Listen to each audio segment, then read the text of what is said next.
नमस्कार। ये अर्जुन की कहानी है। अर्जुन एक फोटोग्राफर था, प्रोफेशनल फोटोग्राफर। उसे नेचर और वीरान और ऐसी खंडर जगहों की फोटो खींचना दोस्तों बहुत पसंद था। वो ऐसी जगहों पे कई बार गया भी है जहाँ पर कोई वीरान जगह हो, वीरान बंगला हो। ऐसी जगहों पर जाके दोस्तों वो फोटो शूट करता था। और कई पहाड़ी पे जाके ऐसी सब जगहों पे वो फोटो खींचने जाता था। उसे बहुत पसंद था। तो बात तब की है जब वो और उसका दोस्त एक चाय की टपरी पे चाय पी रहे थे। तब उनके पीछे दो बुजुर्ग लोग बातें कर रहे थे। हाँ, मैंने भी सुना है कि कोई गांव है जहाँ पर हवेली है, ऐसे लोग कहते हैं वहाँ के लोग कि उसमें आत्मा है। तो वो लोग को इंटरेस्ट आता है और वो लोग उसके पास जाते हैं, वो अंकल के पास जाते हैं बात करने के लिए कि आप कौन से गांव के बारे में बात कर रहे हो। और फिर वो पूरी डिटेल्स लेते हैं वो गांव के बारे में। फिर डिटेल्स लेके वो चाय खत्म करके अपनी अपनी घर पर चले जाते हैं। तो अर्जुन रात को सोते सोते थोड़ा सोचता है कि मैं भी अगर वो गांव के पास जाऊँ फोटो खींचने तो कैसा रहेगा। अगर इस बात में सच्चाई होगी, उधर कोई हवेली होगी, तो मुझे बहुत अच्छे अच्छे हॉरर टाइप्स के मतलब फोटो खींचने को मिल जाएंगे। तो वो एक दिन जाने का प्लान करता है संडे के दिन, क्योंकि संडे के दिन ही दोस्तों वो फ्री रहता था। तो वो संडे को जाने का प्लान करता है। फिर आता है संडे। तो सुबह के टाइम वो निकल जाता है और तकरीबन 5-6 घंटे का सफ़र तय करने के बाद वो गांव में पहुंच जाता है।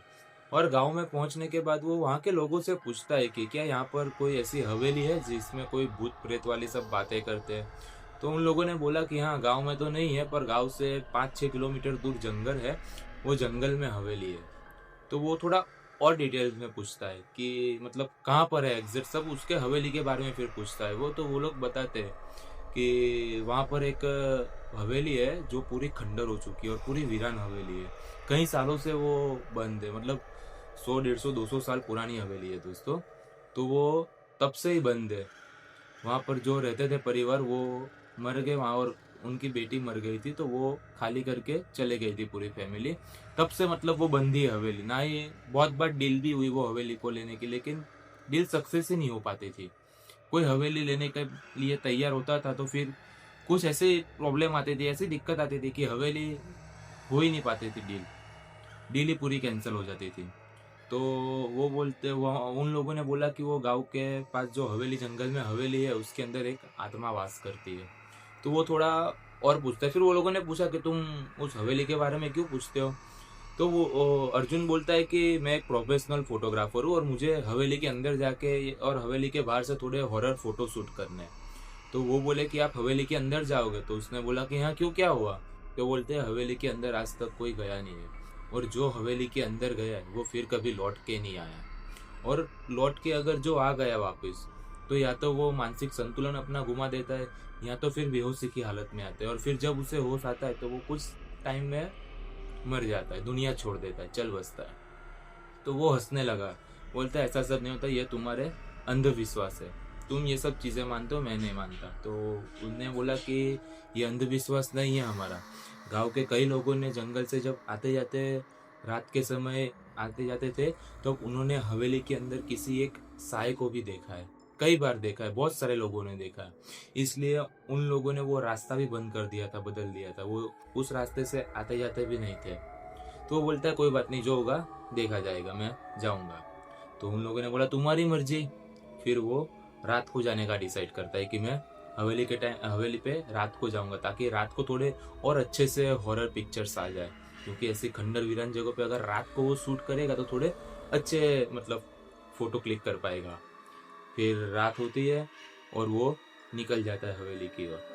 फिर वो हवेली की ओर जैसे जैसे दोस्तों जा रहा था, और जंगल जैसे ही स्टार्ट हुआ, तो उल्लू की चिल्लाने की आवाज़ें और कुत्तों के रोने की आवाज़ें उसे आने लगी। मन में उसको हल्का हल्का डर लग रहा था, पर अपने मन में थोड़ी हिम्मत जुटा के वो धीरे धीरे आगे की ओर बढ़ने लगा। और जैसे ही वो हवेली के पास पहुंचा, तो वो देख के हवेली चौंक गया। उसे जैसी बताई थी गांव वालों ने, वो उससे ज़्यादा डरावनी लग रही थी। एक बार को उसने सोचा कि क्या करूँ, जाऊँ या ना जाऊँ। और उसने बोला कि यार छोड़ना, जो होगा देखा जाएगा, एक बार चलते तो है, फोटो शूट तो करते हैं। तो वो जाता है, हवेली की ओर बढ़ता है। अब हवेली कई सालों से बंद थी दोस्तों, तो उसका दरवाजा थोड़ा जाम था। तो उसने जोर से धक्का मारा, और जैसे ही उसने धक्का मारा वो एकदम डर गया, क्योंकि अंदर से 100 से 150 चमगादड़ एक साथ उड़ के बाहर आए। अब वो समझ नहीं पाया, उसे लगा कि इतने सालों से बंद है तो होंगे अंदर। अगर आप सोचो इतने सालों से अगर बंद है हवेली, तो अंदर 100-150 चमगादड़ आए कहाँ से? वहाँ पर खिड़कियाँ भी थी, लेकिन खिड़कियाँ कोई खुली नहीं थी और ना ही खिड़कियों के कांच टूटे हुए थे। तो इतने सारे चमगादड़ अंदर आए कैसे? और अगर अंदर चलो आ भी गए मान लो, तो उसने दरवाजा खोला तो एक साथ ही सब कैसे तुरंत बाहर निकल गए? उसने जैसे खोला दरवाजा तुरंत ही सब निकल गए। मतलब ऐसा मान लो कि वो राह देख के बैठे थे कि कोई आए दरवाजा खोले और सब एक साथ निकल जाए। फिर जैसे ही वो हवेली के अंदर जाता है तो उसे एक अजीब ही ठंड महसूस होती है, इतनी ठंड लगती है, हवेली के अंदर इतनी ठंडक थी ना, तो वो सोचने लग जाता है कि अभी मैं बाहर से आया, इतना पैदल चल के आया, इतना मतलब बाहर इतनी ठंडी नहीं थी, गर्मी थी, पूरे पसीने निकल रहे थे और यहाँ इतनी ठंडक कैसे है? क्योंकि ऐसा तो है नहीं कि अंदर कोई एसी वेसी चल रहा है, कुछ है, ना ही पंखा था हवेली में, ना ही एसी थी, तो इधर इतनी ठंडक कैसे? खैर वो फिर सोचता है जो होगा कुछ, फिर वो जाके अंदर एक कमरा था उसमें जाता है और वहां पर जाके अपने कैमरा लाइट सब निकालता है फोटो क्लिक करने के लिए। वो कमरे में थोड़े पुराने टाइप के एंटीक जमाने की सब चीजें रखी हुई थी, तो वो धीरे धीरे एक एक करके फोटो खींच रहा था।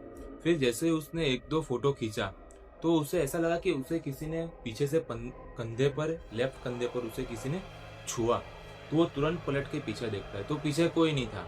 तो वो सोचता है कि शायद मेरा वहम होगा। फिर वो वापस फोटो खींचने लगता है और 3-4 फोटो खींच के वो बाहर आ जाता है कमरे से।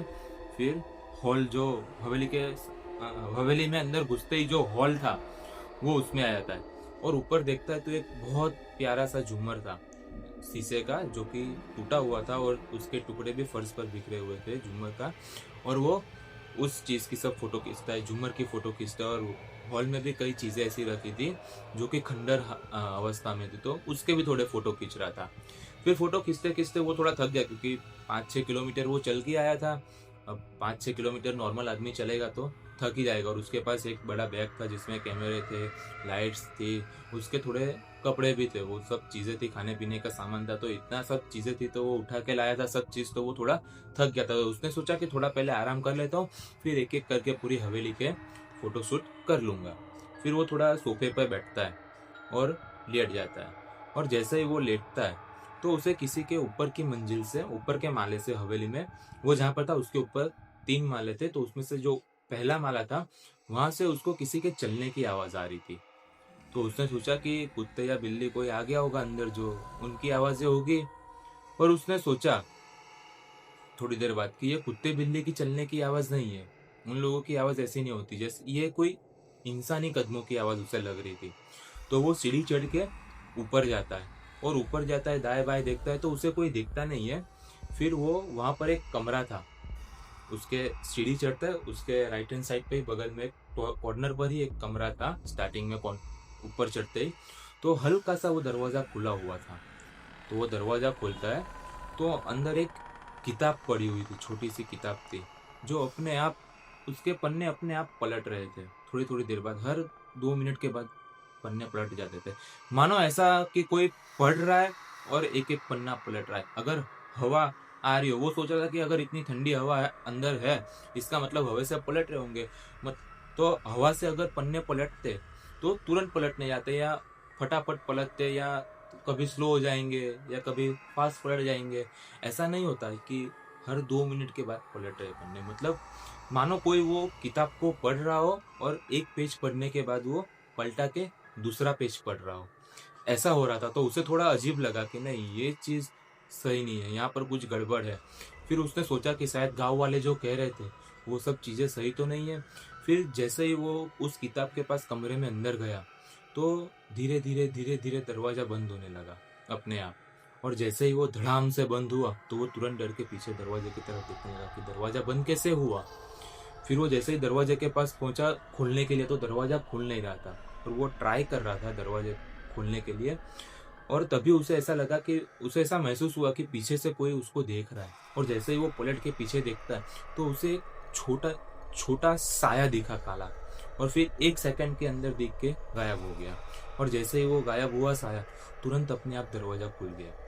और जैसे ही वो खुला, फिर वो तुरंत भाग के नीचे हॉल में वापस आ गया और थोड़ी देर उधर ही बैठा, उसकी दोस्तों सांसें फूल रही थी और वो बैठा था, मतलब ऐसे सर में ऐसे हाथ लगा के बैठा हुआ था। तो उसे धीरे धीरे किसी के उसके पास से चलने की आवाज़ें आ रही थी और एक छोटे से बच्चे की हंसी उसे सुनाई दे रही थी। तो वो पूरा कांप गया। उसके पूरे उस अंदर इतनी ठंडक थी, फिर भी उसके शरीर में से पसीने निकल रहे थे।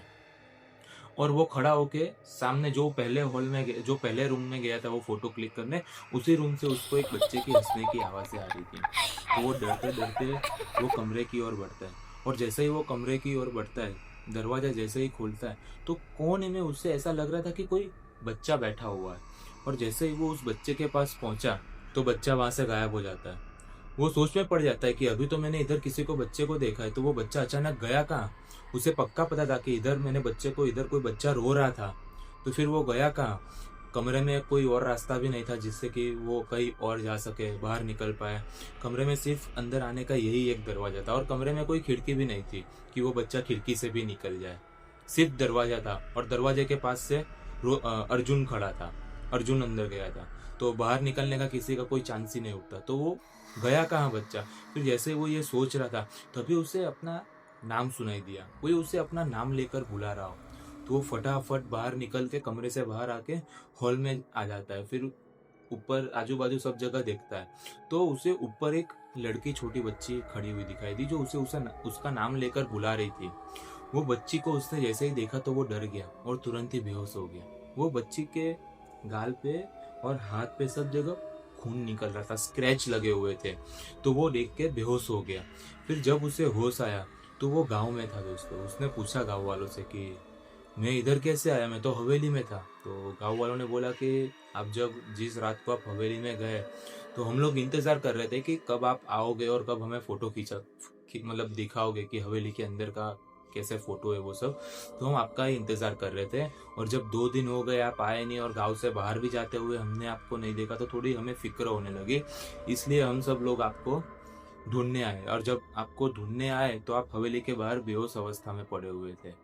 तो उसने बोला मैं बाहर कैसे आया हवेली के में, तो हवेली के अंदर फोटो खींच रहा था और उसके अंदर एक छोटी बच्ची थी जो बहुत डरावनी लग रही थी, और उसे देख के मैं बेहोश हो गया था, डर गया था मैं उसे देखकर। तो वो लोग बोलते हैं कि आप अंदर थे ही नहीं, अब जब हमें मिले तब आप हवेली के बाहर थे। तो बोलता है अरे मैं हवेली के अंदर था, रुको मैं आपको अभी मैंने अंदर जो फोटो खींचे वो मैं फोटो दिखाता हूँ। फिर वो जैसे ही अपना कैमरा निकालता है, तो वो फोटो चेक करता है, तो उसमें एक भी फोटो नहीं थी उसकी हवेली की। वो जहां तक घुमा था, उसने आज तक जितनी फोटो कैमरे में क्लिक करी थी वो सारी फोटो वैसी की वैसी थी, पर हवेली की जितनी फोटो थी सारी की सारी फोटो दोस्तों डिलीट हो चुकी थी। तो वो भी थोड़ा सोच रहा था कि ये मतलब हुआ कैसे।